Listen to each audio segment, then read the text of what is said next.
આપતા હતા મનોજ અગ્રવાલ લાઈવ અમારી સાથે જોડાયા છે। મનોજ, ખાસ કરીને મેરેથોન જે મીટિંગ ચાલી કઈ રીતે જોઈ શકાય? એક તરફ નીતિન પટેલ કહી રહ્યા છે કે એક સારી શરૂઆત થઈ છે આંદોલનને શાંત કરવા માટે, બીજી તરફ હાર્દિક પટેલ કહી રહ્યા છે કે ફ્લોપ પણ ના કહી શકાય અને સક્સેસફુલ પણ ના કહી શકાય। કઈ રીતે જોઈ શકાય આ બંનેના નિવેદન પરથી? मीटिंग विषय तो कोई मतलब नहीं सर, आमा नहीं आपको जे होय खाली जे एकता यात्री विषय को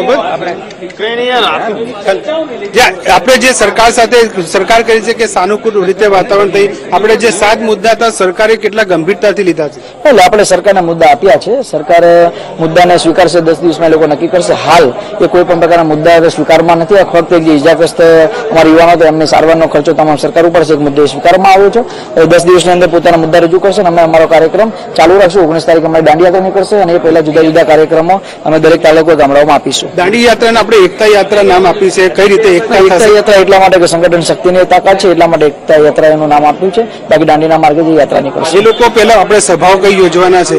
ગુજરાતની અંદર 5 મહાસભા યોજાશે 15 દિવસની અંદર, બહુ મોટી ખુદ સભાઓ યોજાશે।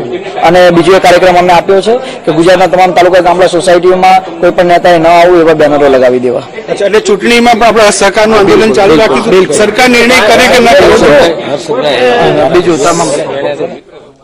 હા, તો હાર્દિક પટેલ કહી રહ્યા છે કે જે ચૂંટણી સમયે પણ કોઈ પણ જે પાટીદાર વિસ્તારો છે ત્યાં કોઈ ચૂંટણીમાં નેતાઓ માટે પ્રચારમાં ના આવવું તેવું પણ તેમણે કહ્યું છે। એકતા યાત્રા એટલે કે સંગઠનનું નામ એકતા યાત્રા નામમાં આપ્યું છે, તે પણ 19 તારીખે નીકળે છે અને 15 દિવસમાં ગુજરાતભરમાં મોટી જાહેર સભાઓ પણ યોજવા જઈ રહ્યા છે।